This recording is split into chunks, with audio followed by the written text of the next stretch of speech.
Air Trunk Community Centre is a high-performance centre for the AFL, AFLW, VFL and Giants netball teams, as well as a community centre where we run multiple community programs. Our energy consumption is doubled from where it was 12 months ago. Particularly now the aquatic centre, the oval lighting and the video board. The HVAC system, which does not stop. It runs 24 hours a day, 7 days a week, just to control the indoor air quality.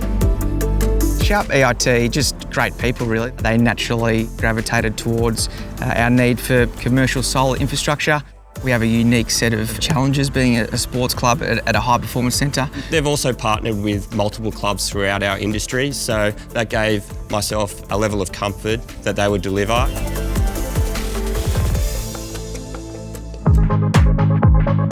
Their proposal was professional, their follow-up was excellent. They turned up when they said they would. Their ability to be flexible with timings and quick with their installation was really important to us in terms of making that decision.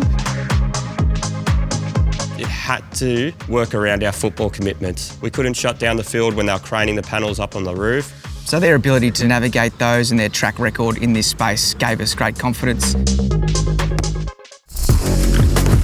Really happy with the numbers in terms of our projected savings over a period of time. Sustainability initiatives like this are crucial to the club. We're doing everything we can to lessen the footprint the club has on the local community. To deliver on a product smoothly, on time and on budget, which is quite rare these days. From start to finish, they've been terrific to work with. I highly value Sharp EIT and I'm looking forward to seeing how the solar performs over the next few years.